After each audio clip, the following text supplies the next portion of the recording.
Hey everybody, this is Aylad and I am back with another tutorial. This time I'm going to show you how to make reactive armor. This is armor plating that detects damage and reacts to that damage in such a way as to increase your defensive abilities. Yeah, so here we have a little test platform.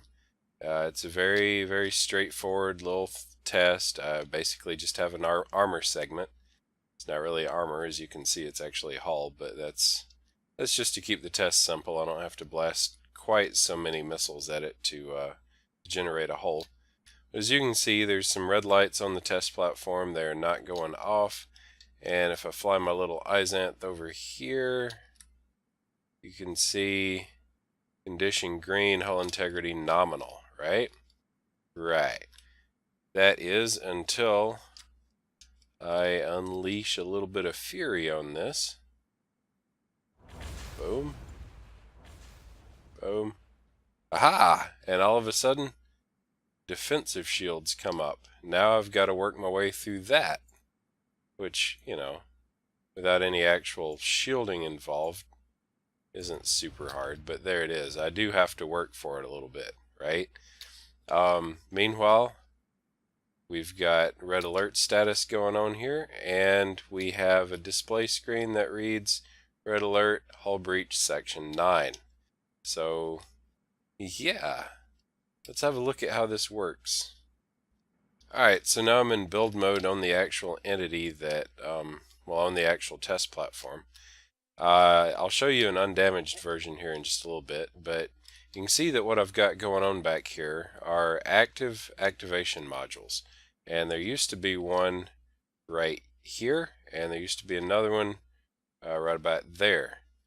Those are actually linked to sensor block, and the sensor block is measuring a set cargo storage capacity, which I'll explain where that comes from in a minute.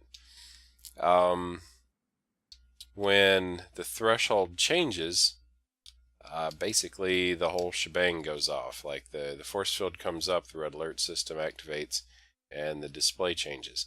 And then, of course, there's any number of other things you could do. You could deploy turrets, you could deploy fighters, you could well, there's a lot of different systems that you might want to activate once you've taken significant hull damage. So let me spawn in an undamaged copy, and I'll talk to you specifically about what's going on. Alright, so here we are with an undamaged copy of the test platform. Please ignore the floating items back there. So what we've got is we've got a sensor module. It's measuring for 88% of the cargo capacity to be full. Alright, and it does that by being connected to 1, 2, 3, 4, 5, 6, 7, 8, 9 activation modules, 8 of which are active, 1 of which is not. Right? So you're going to change the percentage depending on how many activation modules you want and how solidly you have them packed. I could actually completely line the inner side of the hull with activation modules, and that way I would know if even a single block got taken out. But it seems a little excessive. This system is really only for major hull breaches. So I've got them kind of spaced out here. Alright, so what we've got right here is with 8 of these active and 1 inactive, it's checking to see if there's something like 88.889, rounded off, percent storage filled, and it's actually only at 88. So come over here and you can see that the sensor is not activating the activation module next to it. Now, if one of these activation modules gets destroyed, boom! All of a sudden, it's checking for about 87.5, if I can remember correctly. Alright, and it is actually more full than that, which means the activation module activates, which triggers the display to change, triggers the, goes into an AND along with the clock, which together trigger the red alert. And the activation module is tied directly into the reactive shielding. Yeah, right? If you get that repaired and replaced properly, red alert shuts off, condition returns to green, and the force field disappears, right?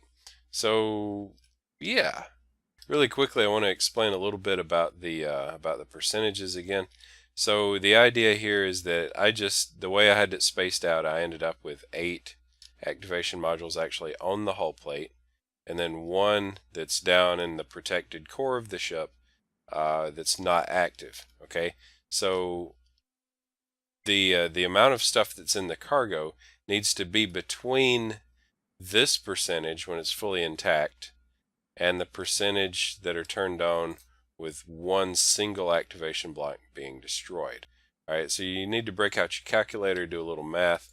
You need to have an accurate count of how many activation modules you're using on that section of hull, or in the entire ship if you want to wrap it all into a single system. And you need to hit somewhere in between. Like I said, it's actually testing for 88.9% filled. And then when one of these is destroyed, it drops to 87.5. So the flat 88% is right in between there. It's a, there it is. You can do a lot with it. As I said earlier, you don't have to limit it to, displays and lights and force fields. Do whatever you want to with it. It obviously works just as well. Technically, it works better if you replace all this hull with standard armor, advanced armor, whatever takes your fancy. I just didn't want to have to fire quite so many missiles to make my point.